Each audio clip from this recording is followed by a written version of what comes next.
Hello and welcome to Check 1 2, where we talk to survivors, advocates and supporters of testicular cancer awareness here at the world famous podcast studio Glasgow. My next guest is Andrew Beverly, who is, as we all know, a testicular cancer survivor whose story is all about courage, honesty and refusing to let life knock him off his feet. Andrew's been through the shock of not only like the cancer diagnosis, but the whirlwind of treatment, the fear, the recovery and everything else that's in between. But what stands out most is Andrew's strength, and not just physically, but his mental strength and obviously that emotional strength too. Today, Andrew opens up about what it's really like to face testicular cancer head on, the early signs, the decisions no one expects you to have to make, and the impact on your own day-to-day life, and the resilience it takes to rebuild after such a diagnosis. And he talks about that candidly and honestly, and he also talks about the people who kept him grounded, the moments that changed him, and why, you know, speaking up matters more than ever. So, ladies and gentlemen, Andrew Beverly.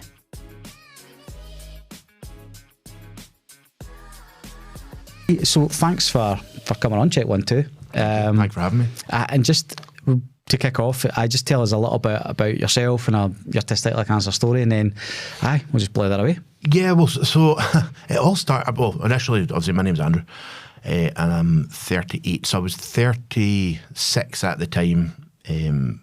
My background story brought up Bearsden, went to school, went to uni, went back to do my masters, met my partner there, and two of us, she's from Preston. Mm-hmm.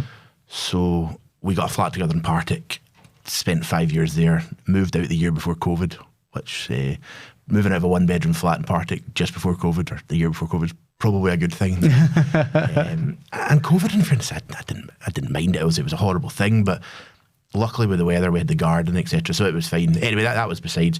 Things go back to normal. I play rugby as well, so rugby started up again and everything seemed great. And then we fast forward a couple of years, as I say, we're in the house, we've got the dog, and it's kind of because of the dog that I discovered it. Right. Which anyone listening's going to say, well, that's just like, how did your dog discover? As long as there's not peanut butter. No. But it's not the way, because you hear stories about how dogs can sniff things, and it was nothing to do with that. It was literally the dog was unwell. So we'd booked up Becky's birthday, my partner Becky's birthday is the end of August. No, it's not, it's the end of July, sorry. We were going away at the start of August. Initially, that was the plan. And we were going to a dog-friendly hotel, and Harvey took unwell, the dog. And we thought, well, we can't really take him to a place if he's got issues at the moment. So Becky's mum's birthday is a few days after hers. So she says, well, I'll go down and see my mum. I was like, right, I'll stay with Harvey in the house and that's fine. But I'd been having a little bit of discomfort. And as I say, I play rugby, so I kind of thought, it's rugby, it's a muscle tightness, or I've taken a hit, or I don't know, it'll be fine. And you had a little bit of a play about in the shower, as they say to do. And I thought, it feels a wee bit, but I'll be fine. As I say, Becky went down with her mum, and I stayed at the house. And anxiety was just kind of playing on me. Right. And that's literally what it was. Anxiety was playing on me. And I thought, I'll phone up the doctors and see what they say, because what's the worst that can happen is they say, what's it, you know what I mean? And I phoned them up and they said, oh yeah, we could see you sort of 3 weeks or 3.5 weeks time. I was like, oh, okay. I said, have you nothing sooner? And she says, no. She says, what's the issue? I said, well, I think I found a lump. Whereabouts on my testicle.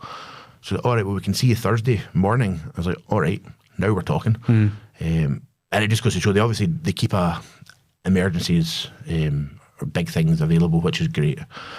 So I went into Becky came back, she actually came to the GP with me, and he said, yeah, I'm not sure what I can feel out there. I'll get you signed up for an ultrasound, or signed up. I'll get you put forward for an ultrasound. And that was 2 weeks from GP to ultrasound. And I'd had an ultrasound 10 years ago. I thought I'd found something. And you went into you'll know the situation. You go into the wee room and they get the wee jelly thing out, and the boy was kind of having a bit of not a giggle with me, but a bit of a laugh and light-hearted and that. And he said, oh, you've got a tiny little cyst. It's the size of a grain of sand or whatever it was at the time. That's what you felt, was nothing to worry about. That was fine. So anyway, fast forward to this time, and the boy's got a face of stone. No back and forth chat, nothing. And he says, I'll maybe send you up to urology for a blood test. And at that point, I thought, that's not a good sign, presumably. So went upstairs for a blood test. As I say, Becky also came to the hospital with me. Got my bloods done, and I was waiting in the Royal for probably a couple of hours. All by this point, I told my mum and dad, I've got a flat tyre. I'm going to the garage to get a new tyre, because I didn't want to worry them needlessly at this point. And Becky's in, like, I've got a meeting at whatever, 2 o'clock or 3 o'clock. I need to go. So she left, and she'd literally been gone 20 minutes, half an hour max. And 2 doctors walked in with the clipboard and pulled the shutter around the bed. And I was like, this isn't good. And he's like, we found a mass, blah, blah, blah. And forward on from that, I was meant to be 12 days from surgery, because obviously to do x-rays, to do CT scans, etc. And thankfully nothing, touch wood at the time, thankfully nothing had spread. It was totally confined. So I actually had my surgery it was meant to be the Tuesday. I think it was maybe the 26th of August. And it ended up being the 28th, because they said, as with all orchiectomies, you go on the emergency list, which I know sounds really extreme, but it's a good thing, because it's a 45-minute on average procedure. And they say that you'll go on the emergency list, but the problem with that is if something big comes in, you get shifted down. So I got to the Tuesday, went in at 7 o'clock in the morning, whatever it was, and didn't get seen that day. And the nurse came to me and said, do you want to go home? Or the doctor said, do you want to go home? I said, I probably will, yeah, I'll come back tomorrow. And then someone else came in and said, I recommend go home, but come back in tonight, because if there's something big happens overnight at the motorway, the airport, whatever it is, and you lose your bed, you're not getting surgery tomorrow. Whereas if you're in your bed, they're not going to kick you out of bed. I was like, okay, that's fine. So then 24 hours later, the same situation, I get pushed back again. So I went home, had the day at home, met some friends, etc. I came back in, got the surgery on the morning of the Thursday, and was back home on the Thursday evening after the surgery. So it all went really smooth, which is great. And total credit. I know the NHS gets a bad rep at times, but see, when it comes to big stuff, they're bang on it. Like they're really, in my opinion anyway, they're really good. And then it was just a recovery process, which was, it's the standard, I suppose. It's one of those, you know yourself from other people as well, that like there's only so much you can do whilst in a waiting game. It's just that you're waiting for external and internal to heal, and then that was fine. So that was the journey of finding out and going through the surgery. Telling people was a bit of a different story. So I'd obviously, Becky had gone back into work, and I'd phoned her up, and she says, what's up? I'm just going into my meeting or whatever it was, I can't quite remember. I was like, oh, it's not good. And I think she was always and she said it herself, and she was always in denial that I kind of suspected, because I'll talk about my symptoms in a minute if you want, but I always suspected that this was what it would be. But then again, maybe I always think of the worst case scenario, and that's whatever it was. And I told her, she says, what's wrong? I was like, it's cancer. And she was just like, what? And then it was just silent. She was like, what? I was like, it's cancer. She says, no, it's not. I was like, no. I said, that's what I've been told. It's like, well, 98% certain that it's cancer. I might be really lucky and in the 2% club, which by the way, unfortunately, I wasn't. But that's what it is. I was like, all right, okay. She says, right, I'll come back up. And I thought she took it fine, in fairness, other than the initial shock and the silence. And she came back up. She said, you need to tell somebody. I said, I'll tell my mum and dad tonight. She says, you need to tell somebody before you tell your mum and dad. I was like, why? She said, because I thought I was fine, and I told my manager at work, and I just broke down. I was like, all right, cool, right. Who can I tell, kind of thing. And instantly, I knew always who it was going to be if that was the case. So my best friend Mark, who I've known since I was 3, and we speak to each other every couple of days, or at least a couple of times a week probably. Bear in mind, this was a Tuesday or a Thursday, whatever it was, just after lunchtime. And I phoned him, and it went to voicemail. And I knew he works from home most of the time. Sometimes works in the office as well, but usually works from home. However, this day he was in the office. And I phoned back again instantly. And I don't know why he picked up, because he wouldn't normally pick up if he was in the office. But he picked up this time. I don't know if it's because it was 2 calls right in a row, and he thought, that's unusual. What's going on? And I didn't want to go straight and say, by the way, I've got cancer, etc. So we had a chat on the phone. He's like, how you doing? Yeah, no bad. I was like, got through the nitty-gritty. And I was like, right, so bit of news for you. I said, I'm using you as a test here. He's like, what do you mean? I was like, right. I said, I'm in the hospital. He's like, is everything okay? I was like, yeah, well. He says, what's up? I says, I've just been told I've got testicular cancer. And again, it was the silence. I was like, oh, here we go again. And that was, and he's like, you joking? I was like, no. He's like, okay, right, so what's the process? And I was trying to tell, and I was all very fresh in my head, and my head was going at 100 miles an hour at this point. And I was like, talking through it, and he's like, right, okay. And again, I thought I was fine at this point, because I told Becky, and I was okay. And I told Mark, and I was okay. Driving back to the house, and Mark phoned me back to say, how you getting on? And the call, I took it in the car on the wireless, on the, the hands-free kit. And the call continued into the house. I was like, so you're back in the office then? He says, no, I'm at home. I was like, I thought you were in the office. He says, oh, I was. He said, but I just had to leave. He said, my head was out of the game after what you told me. And that's what hit me. Yeah. I thought, oh, I've got my, like, obviously I thought I was prepared telling people, but it's not until I heard their reaction. And when Becky then told me she broke down, it kind of got a little bit of, but it's your partner, you kind of, I don't want to say expect that, but you kind of know that it's going to hit her hard. But then when Mark told me, like, I just had to go out for a walk, and then just said that I need to go home, or whatever it was, I was like, oh, this is like, it shows you how good your pals are. And that's the first thing, it's like how close mates we are. And I don't know, and hopefully I never find out how I would react in that scenario if I was a close friend. But that was the one that kind of hit me, and it's like, you kind of, I wouldn't say I broke down at that point, but I was like, oh, and you kind of start welling up, and you're like, right, okay, that's that bit done. How am I going to tell my parents? Yeah. And I always remember hearing an advert on the radio about, I can't remember if it was Macmillan or if it was Beatson or something, telling somebody you've got cancer is the hardest conversation you'll have. It's not a lie, it really is. Because I'd phoned my mum and dad, and I think my dad knew there was something up. Because I told him I was in the garage for a flat tire, whatever it was, which is why, because I wasn't going to work. By the way, it's a family business, so I work with my mum and my dad. So sorry, I maybe should have explained that at the start. So yeah, so financial advisor, firm guy. So I go in the office every day, they're in the office every day, along with the 2 others. And I'd phoned up Dad, and I was like, oh, what are you guys up to tonight? He says, nothing, it's a Tuesday or a Thursday. I think it was a Thursday, because I was supposed to be playing rugby, which is another story. But no, I was supposed to play rugby because it was a Thursday, and it was a pre-season friendly. I was like, oh, well, we'll maybe pop round and see you. We've not seen you in a while.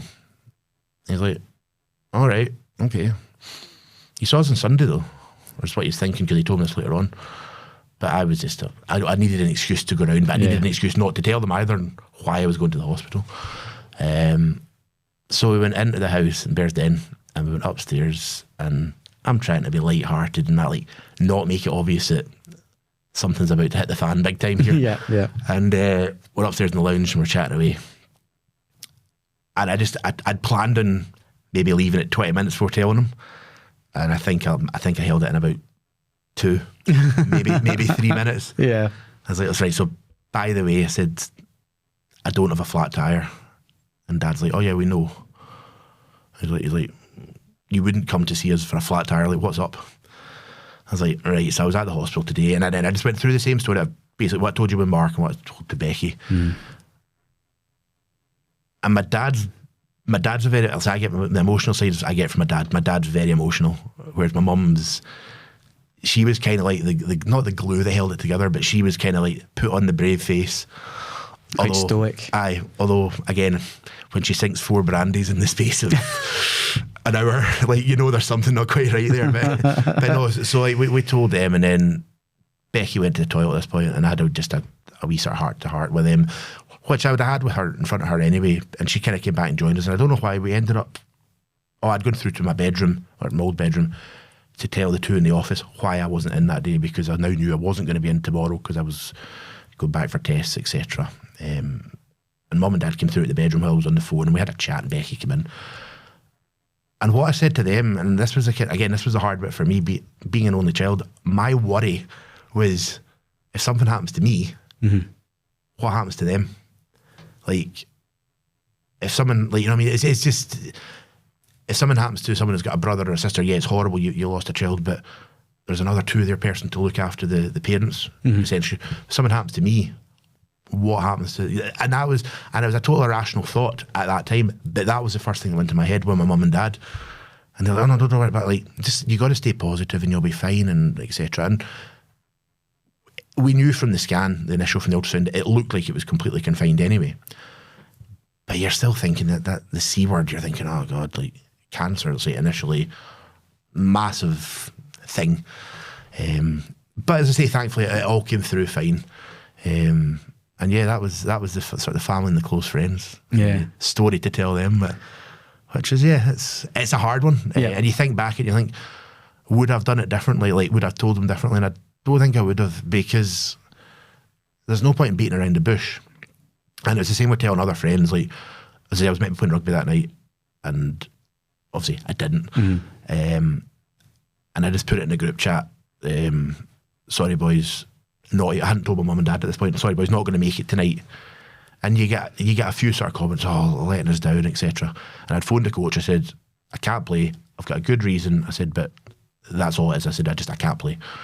So once I told my mum and dad, I got a text the boys, like in the WhatsApp chat. One, to let them know that I wasn't just not turning up for the sake of it. Yeah. But also, like, I mean, I'm one of the older boys now in the team, and I know that it's a cancer that really targets. It really affects sort of the younger people. And I thought, well, if I can tell people and they all go home and have a check over the next month, 6 months, year, whatever it is, and if one of them finds something on the back of what I've said, then that's a good thing that I've done there to help. Yeah. So I wanted to spread awareness of it. And then all the messages, like, in the group, and the personal ones start flooding in, and it's like, oh, I'm really sorry.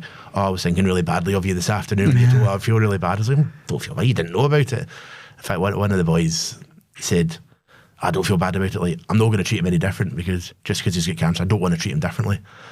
I think some people thought it was a bit harsh. I was like, no, I quite like that. Because you don't want, it's a label. In a sense, you're always now the guy that's had cancer, or I'm known as Bosch. You're always now one Bob Bosch, or whatever it is. But you don't want to be treated differently at the same time. Yeah. Whether you're going through it or whether you've been through it and finished.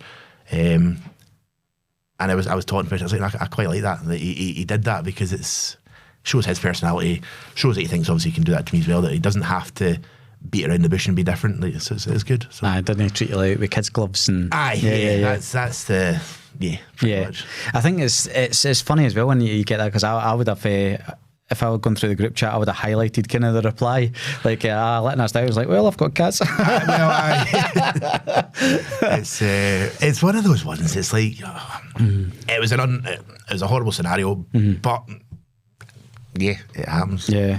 I think the hardest thing as well is, like, I don't know if you found that, it's like, so see the very, very first time, like, you say the word cancer to somebody, like, so obviously you saying that to Becky, it's like, see when it comes out your mouth, it is a strange feeling to associate that word with you. With you, 100%. Yeah, you're kind of like, I've got cancer, and then you're like, oh, okay, that's a bit real now, isn't it? It is, and it's a strange one. So the first time that I'd ever heard of testicular cancer, I remember exactly where I was. I was in a swimming pool in Tenerife.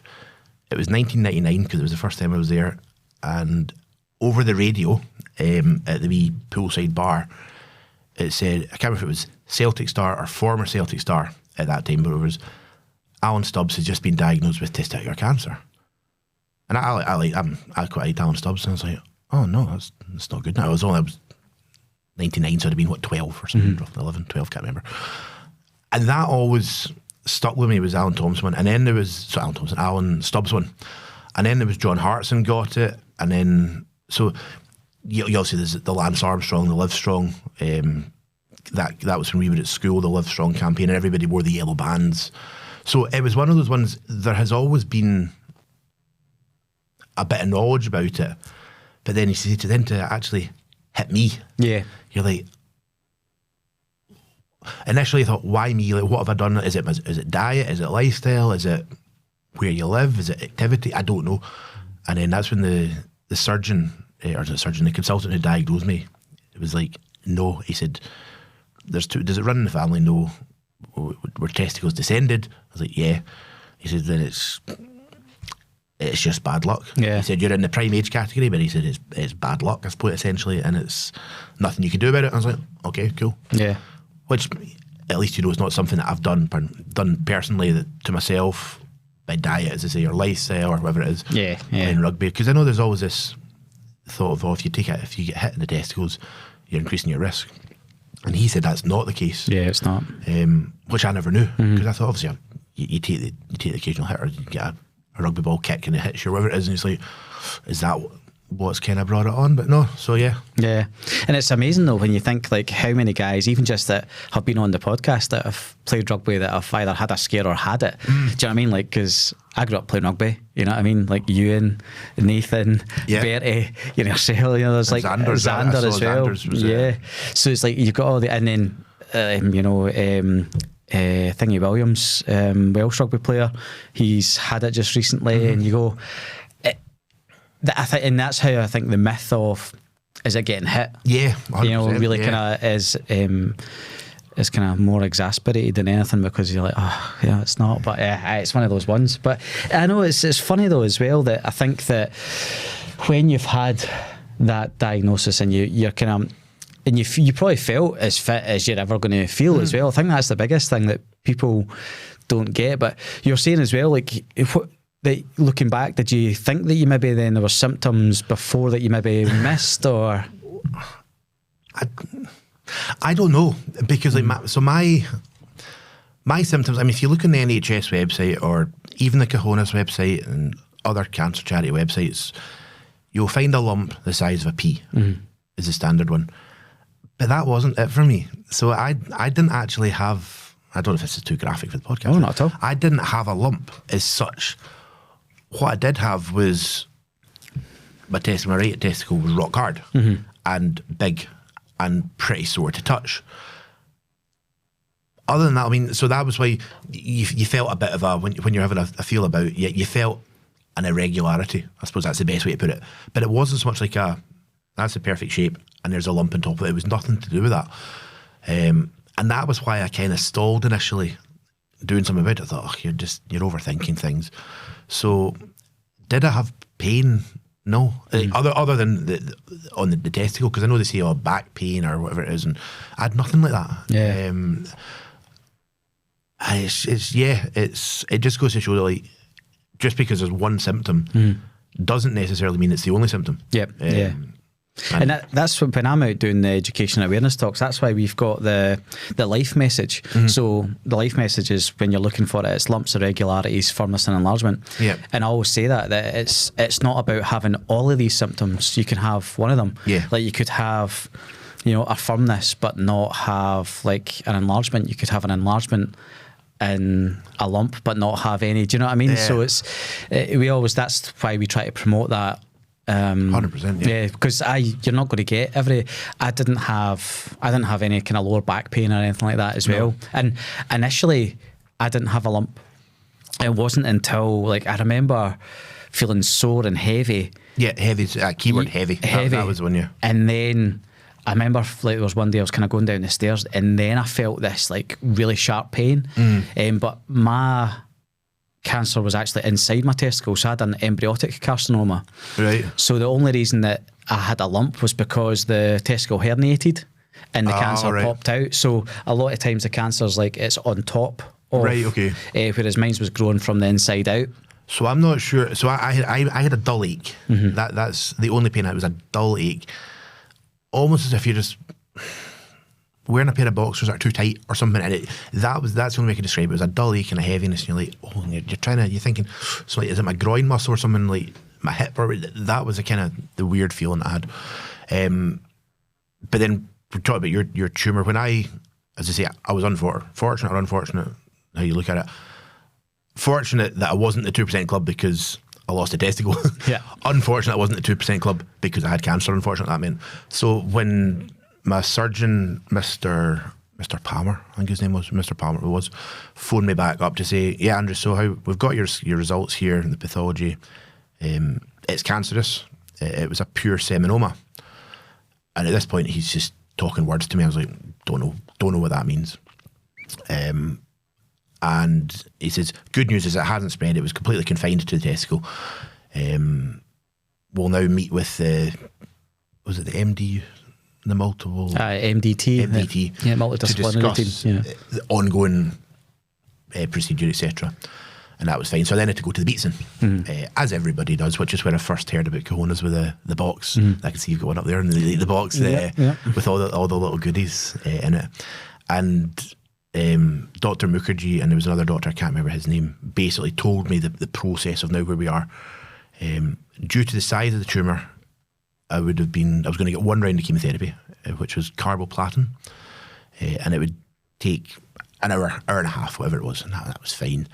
And then I would just get my ongoing scans and bloods, etc., which I've got a blood test next week, which will be just over a year because I did my year scan back in August, which again was all clear, which was good.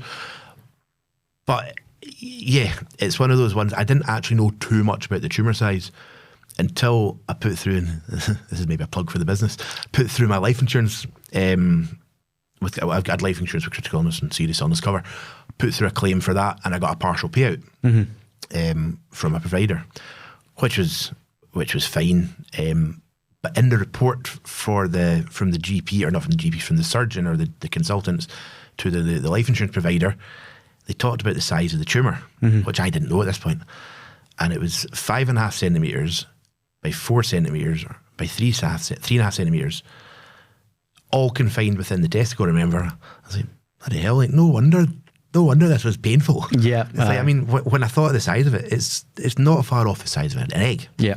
Or an avocado stone or an egg, whatever it is. I was like, well, if that's grown inside, no wonder it was rock hard. Yeah. So yeah, that's why I probably didn't have the lump, because it was so big. And I'd also asked the question, how long have I had it? And they said, we don't know. Could be a couple of months, could be much longer. We don't know. But the important thing was it hadn't spread. Yeah.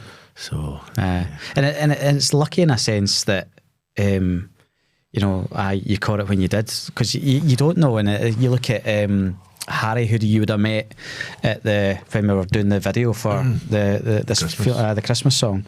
Harry, I'm sure it was like 18 months he ignored his symptoms for. Oh, really? And he was so lucky that his was confined to the testicle but didn't spend. He never needed chemo. I know he didn't need anything at all. He was really, really lucky in that way, where he was just on surveillance, which is mad when you think of it. Like, and you look at Alan Stubbs, and more actually John Hartson, who he ignored it and it spread right through his brain and into his brain. So yeah, it's something else. I always remember when they were saying you might get chemotherapy, like before the surgery, depending on where the tumour is, size and spread, etc. You might need chemotherapy, you might not. And I remember saying to my mum, like, I kind of hope I do get chemotherapy. I can't remember her response, if it was, well, why would you want that? Or but in my head, I'm thinking, hopefully it's not spread, obviously. But if you do get chemotherapy as well, it will hopefully, if anything has microscopically escaped, whatever it is, blast anything. And that was basically how they described it as well at the Beatson. Like, we're going to give you one round just as preventative. Yeah. And like, that was fine. And I didn't have really any side effects from it. It was one dose, and you unfortunately see people who are going through chemotherapy and losing everything, like hair and their whole life at the moment, kind of stuff. I was really fortunate, both with the cancer journey and with the afterwards, that I didn't have that. I was a little bit tired for a few days, but that was it. Yeah. And yeah, it's a roller coaster journey, but it's one that I never want to ride again. Yeah. But I'm more than happy to talk about it with people, because if you're spreading awareness, that's it. Yeah. Yeah. It was like you say, like the guys in your rugby team and things like that. If you are the litmus paper for them to check, and hopefully, touch wood, they none of them ever find anything. But if you do that awareness and they check, then good things come from it. And that's what you hope. It's like, so the rugby club actually, so I play at Cartha Queen's Park on the south side, but we're also affiliated with Shawlands Rugby Club, and I was captain and co-captain of Shawlands for a number of years. And on the back of the diagnosis, a couple of the women, the mums and aunts, had said, we want to do a charity lunch, and we want to do it in support of a charity of your choice. Bosh. I was like, all right. So I was like, thanks very much, appreciate that. And I was like, let me have a think about it. And as I say, at this point, I didn't know, I hadn't been at the Beatson at this point, so I didn't know anything about Cahonas. Hadn't even heard of them, to be honest. And I mentioned it to the Beatson. I was like, I've been offered this charity lunch at the rugby club. Would you guys be like if I did it for you guys? And it was actually one of the girls at the Beatson who'd said, we would love that. She said, but we get a lot of charity stuff. She said, smaller charities like Cahonas would really, really appreciate something like that. I was like, oh, I hadn't thought of that. So we did the lunch for Cahonas. I can't remember. I think it was about £840 or something. I've still got the certificate at home of what we did. And that was just people buying tickets, buying raffle tickets, buying throw a pound at the bottle kind of stuff.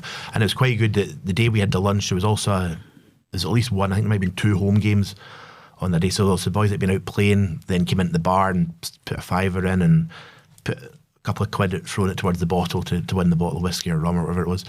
And it all added up. Yep. And I mean, the club were a great support. Like both the past coach, the current coach, and also the Shawlands coach were fantastic with me. Just really helpful. In fact, one of the days the ones were playing Alan Glenn's, which is, so I live as in Rob Royson, Alan Glenn's playing Bishop Briggs. And I'd only been out of surgery, I think I'd been out a week, was it? I think it was a week, yeah. And Dan had said, you want to go to the game? I was like, yeah. I said, I can't drive. He said, I'll come and pick you up. So Dan lives in the south side, was going to the game, but he came via mine to pick me up, went to the game, took me back home. And that was the first I'd seen the boys since. And they gave me this big card. One of my mates, Greg, had organised it. They gave me this big get well card. And that's when you know who your pals are as well, because like one went out his way to do that. Yeah. But you also see the messages in it, and some of them were all, hope you're okay, blah, blah, blah. And then there's other ones like just sort of jokey messages. It's like, again, I like that because it's not putting on oh shit, we need to cover you in cotton wool and we're not going to treat you any differently, which was nice. And yeah, it's one of those ones that's like everybody reacts different, both the individual and surrounding friends, but it all comes from a good place. Yeah, and that was a nice one for me as well. Yeah. And did you obviously it was quite a kind of whirlwind for you in terms of like kind of getting your surgery and things like that. Did you, or have you like done the kind of the old sperm banking and all that as well? Yeah. Or So, I did. So that was an interesting visit to production room 1. That's what it was called. And it was I remember getting into it's in the Royal, and again Becky came in with me to the reception room, whatever it was, and then I get taken through, and the wee lady that took me, the questionnaire took must have been about an hour. It was just yes and no's, but it was that many of the questions, and then she took me into this wee room, and it's literally just this 4-wall room with a picture of a wee lake with a bridge on it. She says, we used to have magazines, but after COVID they get taken away. I was like, oh no, that's fine. And she said, we've got a TV, but there's no license for it. I was like, okay, cool, whatever. But no, so you did that. And again, they said, because you're only losing one, and this was before the surgery, you don't need to do it. But we'd recommend you do it because you might be involved in a car crash and you might rupture, or you might lose it at rugby, you might get a torsion or something. So it's just a backup, and that's purely what it is, a backup. But yeah, I remember just production room 1. I thought it's a great name for it. But yeah. Oh, it's such an odd experience. It's so bizarre. Like at the time that I done it, obviously it was before COVID, so the magazines were still there. Yeah. And I remember, just out of curiosity, I opened the box. I was like, nope, I'm not touching any of them. No, yeah. Yeah, I think I would be in the same boat. If the magazine had been there, you'd be like, no thanks. And it was the staff are having a conversation, like, so I could hear the staff talking about their annual leave in the room next door as well, and you're going, really? I'm having to listen to these folk all having a laugh and a joke, and well, that's the thing. Also, the girl's like, just ring the bell when you're done. I was like, well, that's a bit of pressure. Like, you've clearly got a stopwatch on me. It's like, don't want to be too long, don't want to be too quick. Like, it's like, how do I balance what's this the out? average time? It's honestly such a weird thing. It's and I've fun one. And I've told this story to death, but like my colleague Kathy was the poster the face of the posters for the flu vaccine, right? All right, so okay. and when I worked in the NHS, she got hauled in. Then, like, you're going to be the flu vaccine picture girl, right? And Kathy at this point's in her 60s, So when I walked into that room, one of the posters was Kathy, and I'm like, I can't look at her. No. Well, so I had to peel the poster off the wall and just like, you're not going to look at me like that. But it's a very worthwhile thing to do, and like, we also were told that, like, after you've had chemotherapy, we wouldn't recommend anything like that for a couple of years anyway. I was like, okay, that's fine. So, but yeah, that was an interesting visit. Yeah. And then phoning the office, that's me coming back into the office, and they clearly know where you've been. Yeah. It's like you're dabbing the sweat. You're like, I'm sorry. I'm sorry for coming late. I always remember Heather. I'm going out of here, but it's fine. So Heather was one of the women that organised the lunch, and Heather's one of the boys' mums. And she'd phoned me quite a few times during the ongoing the treatment, etc. But it was the first time after I'd told her. And again, she asked the question, "Are you going to do the storing?" I was like, "Yeah." I said, "I'm actually doing it tomorrow." And as we ended the call, she said, "Right, well, I'll be thinking of you tomorrow. Just don't you be thinking about me." I was like, "Don't worry." No, don't you worry. How'd you answer that? It's like, no. It's like, don't think about me if I say that badly. But luckily, I mean, Heather, as much as she's basically one of us. She took it in good fun. I took it in good fun, and she took it in good fun. But but no, that was my. The banking situation, careful of the words. Yeah. that was the going to the storing it in the bank situation. It was, again, it's not a scenario you ever want to have to go through. No. But thankfully it's there in the event that you do need it. Yeah. And you look at the kind of the happy outcomes, like that type of thing. Like Todd obviously had both his testicles and lost them both. And did he? Yeah. So, but him and his wife, thanks to the banking, they've got 2 wee girls now. So it's like there is a great thing that can come out of it, I suppose. So, but even just the journey as a whole, it was from start to, and I always struggled to think. I know when it started, because that's when I first. In the shower or GP, one of the two, but there's 4 or 5 days apart. But for me, it's weird that it finishes such. Obviously, playing rugby, the target was to get back to playing rugby. But before I get diagnosed, I was 36, as I say, and I'd been asked if I wanted to play for. There's a charity called Wooden Spoons, and I'll get a ribbon for this because Wooden Spoons charity, I wear the t-shirt quite a lot, and some of the boys will hear us, oh, there we go, that's his plug for the Wooden Spoons. But I'd been asked to play in the over 35s Veterans Festival down in London, which was taking place in mid-September, and I'd signed, or the end of September, sorry, and I'd signed up for it.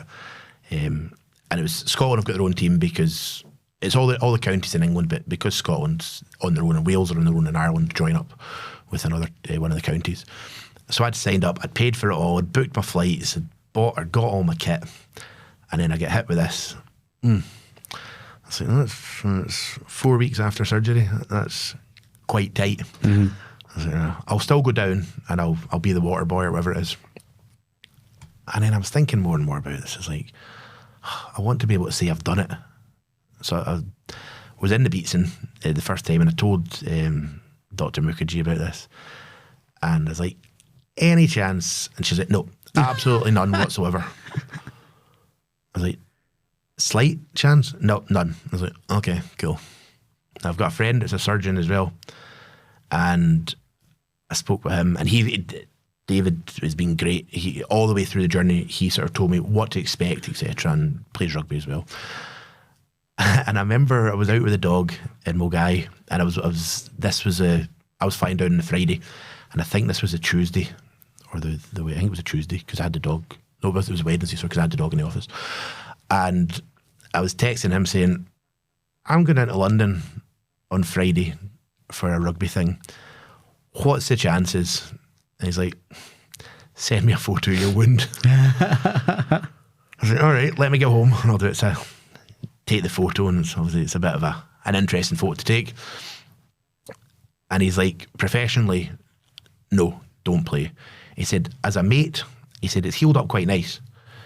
It's up to you." He said, "But whatever you do, be very careful." He said, "If you want to do a couple of minutes just to be on the pitch, that's fine, but just that's it, like be on the pitch and that's it. Don't do anything silly." Because he knew what it meant. So I was like, "That's fine, cool."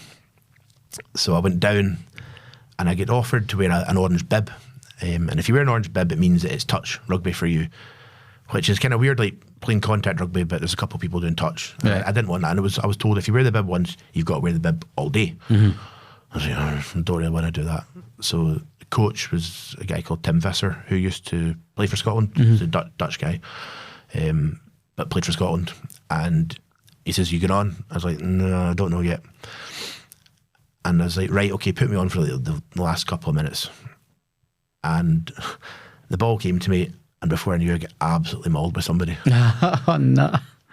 And my first panic was, "Oh, right." And I felt fine. I thought, I'll play it, I'll do it again. And so I played the next game. And anyone that knows me from rugby, I'm not a huge tackler. If there's somebody else can make the tackle, I'm quite happy to let them make the tackle. But when you're playing with like 3 minutes to go and this guy's running at you and they're going to win if you don't tackle him, I made the tackle, and I suddenly was like, "Oh, that was actually all right." And it was a great thing for me not making the tackle, because it was a mental thing to me to actually think, "Oh, that was fine," and I played on, and that was cool. And Dan, who was down there, said, "Oh, you did well." And it's like, "That was the first time I've seen you make a tackle in years." I was like, "Yeah, it wasn't meant to," but so that was fine. And got back up the road, and I was in the Beatson for my chemotherapy a week later. But I had to phone them because I got COVID when I was down in London, and just to make sure I was still able to get the chemotherapy, and that was fine. So I saw Dr. Mukherjee, and I says, "Got a bit of an apology to make to you." And she's like, "All right, what's that, Andrew?" I thought, "Oh, you know something here." I was like, "Well, remember I told you I was going down to London?" She says, "Oh, I already know you played." I was like, "Oh my God, how do you know this?" And she says, "I have my sources." And it happens that, so Becky plays netball, and I joined a mixed netball team with her. And one of the boys that also plays works in the Beatson. And I told him that I'd played, and he'd told her. And he told her after it was fine and that. And she was like, "I always knew you were going to play. I just couldn't be seen to tell you it's okay to play." Yeah, of course. I think it's a good thing you've played, basically, because it's getting you back to normal. But then I didn't play again properly until I set a target of the end of November, which would have been end of August, 3 months from surgery, because there's a difference playing veterans over 35s to playing actual club rugby. And the way that cancellations happened, I actually got a game. It was on the 30th. It was the 30th of November. It was St Andrew's Day against Strathendrick. Right. So I made it by the skin of my teeth. My target that I wanted, I was captain of the twos, scored a couple of tries. I scored the winning try, and the coach came up to the end. He's like, "You almost had me in tears there." Like, just that was an emotional one. And I was like, "Yeah, no, it meant." And me and Jamie had a bit of a moment afterwards, just kind of, because again, he'd been seeing me through the journey a little bit. And again, it's just when you realise what people mean to you, what you mean to people, and just the club, the rugby club, and I'm sure any club's the same. It's not just Cartha, it's not just Sean's. What the club spirit means to people. And it is a family outside your family. And I know that sounds a bit soppy, but that's the way you see it. And whether it's the men's team, whether it's the women's team, whether it's the supporters, the bar staff, the coaches, everybody, they all the same message. And it's people that you think, even you might not be that close with, like your pals with, you're not that close with, sort of sending you texts like, "How you doing? Hope you're doing good," and etc. It just makes you realise that everybody's in it together for you. Yeah. They're all batting for you. And yeah, that was the return to rugby for me. Yeah. And ever since then, it's been fine. Yeah. I mean, I've had multiple injuries now since, but that's nothing to do with the journey for that. But yeah, Yeah, but it's I think you're right though. Like in I think that's the great thing about team sports anyway, is that you have that, and I don't think it is soppy to say, because it is. You know, you sometimes see these people as much or more than like your family as well. But and just to kind of go back and touch on, you know, like your parents and their reaction, you obviously being a single child and things like that. What were their feelings when you told them about it? Obviously, you said your mum was quite kind of stoic and your dad was emotional, but was there anything that they kind of they wanted to talk to you about? Obviously, you had your feelings off. So Dad's an open book, right? You can see when Dad's upset, you can see he's upset, and he'll try and. But the eyes water up, and when he starts to go, then I start to go, and that's my problem. I'm close with them both, but it's like he starts to go, you're like, oh God, and that's the lump in the throat and the eyes, and here we go. Whereas Mum didn't really show that emotion. I knew she was feeling it, but she didn't show it. And then Dad told me, because I'd asked, he's going to shout at me for this. I'm going to deal with it. I said, how's Mum doing? And he's like, this was in the office one day. He's like, not great. She's not sleeping. She's just lying up awake all night. And apparently, I don't think I've got this wrong. She said, or he told me that she told me, whatever it was, the night that I told them, she just lay in bed crying till 4, 5 o'clock, whatever it was. And I said, I knew you weren't fine because you drank 4 brandy and ginger ales in the space of an hour or whatever it was. But I thought you were okay to an extent. And she's like, nah, well, it was obvious she was putting on a face. And that's the one that's quite the sad thing about the whole thing. And it's not just for me, for anybody. Everybody always asks, oh, how are you doing, Andrew? How are you doing, blah, etc. blah. Oh, I'm fine. Oh, yeah, I'm fine. I'll be the first to admit I had wobbles, either in the house I'm on or in the office I'm on. And there's times that you start overthinking things, and there's times I broke down a few times, and again, not ashamed to admit that, but you're crying, etc. But not many people then think, how's your mum, how's your dad, how's Becky, how, you know, I mean, and that's the hard bit. And I know Mum and Dad had each other, and Becky had me, but she was also worried about me. Becky's mum's down south, so there wasn't a case of she can just go and sit and chat with her mum face to face, whereas Mum and Dad could talk about each other on the sofa. Yeah. Bex obviously didn't have that. I don't know. I've not really asked her too much. She's got a lot of close friends that she may have spoken to about it. I don't know. It's a hard one for her because, as I say, people always ask, how's Andrew? And I don't think many people ask, and how are you? Or if they do, it's a secondary thought. Yeah. And as much as I'm the one going through the journey, she's on the train with me every step of the way. Yeah. There wasn't, up until probably 6 months down the line, I don't think there was an appointment that she missed. And in fairness to her work, they were great with her. They said, take as much time as you want, whether it's holiday, flexi time, we'll work stuff out, like, take your time with it. But yeah, going back to what you say with Mum and Dad, they had each other, so I don't know the full ins and outs behind the scenes. Yeah. They might tell me one day, they might not. Maybe they have told me, and I've just kind of tried to not blank it out, but you know what I mean? Yeah, you kind of compartmentalise these things. Yeah. Like, I know. I always remember, like, I was very pro telling people. Not because it was like, oh, look at me, I've had this or the that, and I'm looking for sympathy. It was spreading the message for me. And that's genuinely what it was. Like, if we can tell one person that prevents them from, not prevents them from having it, because if you're going to have it, you're going to have it. Prevents them from spreading or encourages them to go get checked out, that's a win. Yeah. And I think my dad, I always remember him, I don't think he didn't like me talking about it. I think he always thought at times, oh, why are you telling that? Or that's maybe unfair to say that, but I don't know what I'm trying to word, but he was kind of like, felt maybe uncomfortable or but probably because he was getting upset at me talking about it. I remember talking about it at the Christmas lunch last year at the golf club for the office. We had it at lunch. We shared it with another office upstairs, and we were just talking about it. And bear in mind, it was all pretty new at this point last year. It had only been a couple of months, and Glenn had asked me just about the ongoing journey, etc. And I could see my mum was getting a wee bit upset at the table, but he picked up on it as well, and he changed the subject quickly. So there's the brave face, but there's obviously the wall has a limit, and sometimes it goes over the top of the wall, I suppose. Yeah.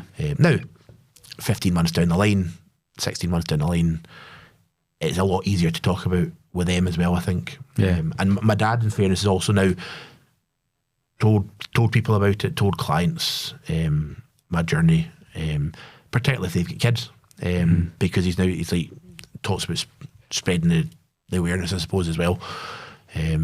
Because it's not something to be embarrassed about. It's like you think, oh God, you've only got one ball, or you've only got this, or whatever it is. And it's a weakness. It's not a weakness at all, and it's not a. Yeah, it's unfortunate. Would you rather have two than one? Absolutely, but it's not an embarrassing scenario where, you know what I mean. And it doesn't matter whether I'm talking to guys or girls at rugby or work or whatever it is, or you know what I mean. People know about it. People do. And people have a laugh and a joke, and I'm all for that as well, because it creates and even girls will have a laugh and a joke about it, and that's fine. Because you feel that, especially in like Scotland. I've talked about that a lot. Like the Scottish culture lends itself to like banter and laughing and joking about these things, like just because it just makes it a little bit easier, and it does help. Like I was the same as you. My mates were. They were concerned and supportive, but at the same time, they ripped me to shreds as well. Yeah. So, and that's, I mean, I was never embarrassed about it, and I wasn't embarrassed about it. But the one thing that I'd noticed, and it was subconsciously, I was intimidated. Everyone knows it. Rugby, after the game, you'll shower. You shower together in a common room. Initially, I was intimidated to go into the shower, and I don't know why I was intimidated, because everybody knew the situation, and I don't know if I thought, oh, they're all going to want to look just to what does it look like, or you've got a big scar, or now in fairness, the scar is now more or less gone. You really need to look properly to see it, because as you'll know yourself, the scars are just at your waistline. And I was initially a wee bit concerned about that. Oh God, what are people going to learn? Are people going to say? Are they going to be talking about it behind my back and that? And then you kind of got to a point. It's like they all already know. It's not an issue. I'm not saying it's a badge of honour either, but it's just like it is what it is. You can't change it. And again, I don't know about yourself in this scenario. I got offered a prosthetic, and I chose not to take it. I was the same. And it's amazing the amount of people I've spoken to, both at the Good Coffee Cartel a couple of weeks ago for the video, and I don't know how that conversation goes up. Oh, do you have a prosthetic? Do you have a prosthetic? No. There's only so many scenarios that can come up. And it was a total normal conversation. Yeah. And I don't think anybody actually had it that I spoke to. But it was a surgeon asked me. He says we can put it in, and I can't remember if we can put it in just now, or if I think it was we would put it in just now. I was like, I don't know. I said, do I need it? Does it? He said, it's purely cosmetic. He said, it doesn't do anything. He said, it's basically just a silicone ball. He said, the two things that would go against it for you, and this is what I obviously read my notes, and he said, one, if you need chemotherapy and it gets infected, because there's an increased risk of your body rejecting it because it's a foreign body. If you need chemotherapy and it's infected, that would delay the process. So I knew at that point, I was like, nah, it's not worth the risk. We can come back to it later on. He said, but also you play rugby. And he said, it's a silicone ball. He said, if that bursts, there's problems. Yeah. I was like, right, okay. So he said, because you still play, it's maybe not worth doing. So that, I mean, my mind was made up with the risk of the infection. But I always wondered, like, am I the only one that hasn't done this? And then the amount of people you spoke to both at the ball at the where was it? The Radisson. Yeah. A couple of months ago.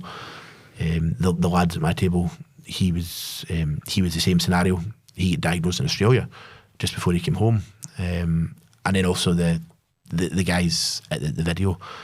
I think everybody was like, no, they didn't bother. And you don't actually notice, to be fair. I mean, you stand in front of the mirror, you don't really notice it unless you come out like a really, really hot shower and everything's a bit looser. You notice it then, but it's not really it's not a it's not something that because I was the same. I was like, I didn't really want or necessarily need it. It's like so. And I think out of everybody, I think Todd got it, but I think he wasn't told to get it. But I think because he was so young when he got it, not like mega young, but he was young enough that they were like, listen, if you want to kind of have like, because he wasn't with his wife at the time, right? Okay. So I think, and he took it, but then he didn't get one for the second one. So even so, he's got a fake one in the now. None, yeah. But and then so and he had the exact same thought when he lost his second one. He's like, oh, why bother? Like I'm not. I don't need two. There's no point putting something else in. Both at the same time, though. No. So it was 5 years. Right. Okay. So just as he got his all clear as such, he found there was a problem and he went in and he got told like, yeah, you've got it again type of thing. So that was one thing the Beatson told me was, you're essentially after surgery, you're cancer free, which is good. And I asked the question, does that mean I'm in remission or is it all clear? And it says we don't really like the word remission. We don't really like the all clear bit. You're cancer free because there's no signs of cancer. I said, all right. She said, if it comes back to the other one, that's a fresh cancer. It's not the same. It wouldn't be spread. It's not a return. It's a new cancer, yeah. So just when you were saying that, was interesting to hear about, And just before we kind of wrap up as well, we talked earlier about the kind of boxes, and you obviously got one of them. Like again, because we don't really get to either speak or see people receiving them. What was your initial thoughts when you received it? You've got this box. I initially thought it was a pair of shoes. No, I didn't open the box. I don't think. At the Beatson where I got it. I've forgotten the girl's name. She went maternity leave just last year. Colleen, yeah. So she gave me it and she said, we give it, Cahonas give this to everybody that's going through their journey. And she told me the value of the box, roughly what the value is. I was like, oh, that's nice. But I didn't actually believe it, I don't think, because I think she said it was about £200 worth. I was like, that's a lot. And I got home and I opened it up. And the amount of stuff that was in the box, and I can't remember off the top of my head everything that was in it, but there was like books and a towel and toothbrush, toilet bag, Chili's bottle, the water bottle, lots of little wee quirky things as well. And I'll be honest, I've not used everything, and there's other things I have used them all, and it's like just the thought behind it, because it's the most. I don't want to say the most common cancer, but it probably is at our age. And the amount of people going through it, like what the charity's putting into that for everybody, it just goes to show the value of the fundraising as well. Because if there wasn't fundraising, that wouldn't be happening. And it also gives an introduction to Cahonas, because I'm sure I'm not the only person that didn't know who Cahonas were at that point. I'd always done a certain time of the year, you grow some facial hair, and I'd always done that because I thought that was the only charity at that point. And I'm sure, I'm sure there's a load of other charities for other types of cancers as well out there that I don't know about, or maybe you don't even know about. I don't know. But once you've got the Cahonas, the box, I know I keep on looking up there at the box, and it's got your name on it. It's quite nice because I had my name on it as well, so it was personalised. It creates an awareness about the charity. Then I went home and looked at the website as well, and you found out more about the charity and what it is. Because up to that point, there was I can't remember what the website was, but I think it was an American charity. And that's when I found out about the chemotherapy and what the type of chemotherapy I was going to have. And I thought, it's quite good. But a lot of that information was on Cahonas. So, and then if you go and look at the shop, so actually for Christmas last year I bought my dad the scarf, sort of the blue tartan scarf. Yeah, they're lovely. And I bought myself the Christmas jumper. Yeah. My dad's in a choir. I was at the church choir, just because they do their Christmas concert, and this wee old lady who she must have been about 85 comes and says, "Oh, I really like your Christmas jumper. It's the lovely pictures in the back." I was like, "You don't know what they are, do you?" Because obviously it's two baubles, but some meaning. So yeah, it introduced us to that, and then obviously I'm all for supporting the charity as well in that way, but just the generosity to give that to every person. It's brilliant. It's like, yeah. And the work that like yourself and Richie and that do, can't thank you guys enough. And like, obviously that's why I was more than happy to help out last week at the video, or 2 weeks ago at the video, to do this, to do the ball. It's just great, and I'm all for it for the future as well. So yeah. Well, mate, thank you so much for coming on. Lovely to kind of sit down and have a proper conversation with you as well. And I always get so much out of this. I really do. So hopefully you feel the same as well. And I've actually. I didn't know how to feel coming into it, because I was like, well, one, what are they going to ask me, and is it just I knew it'd be a conversation, but is it going to be awkward? Is it going to be hard? And it's like, it's actually just, I don't know what the time is. It's just kind of flowing in. Yeah. It's and I wasn't even sure if we'd started properly, to be honest. It's kind of gone. So no, thank you. No, thanks, mate. Honestly. Cheers. All right. Yeah, but it's been really good. Thank you. Cool.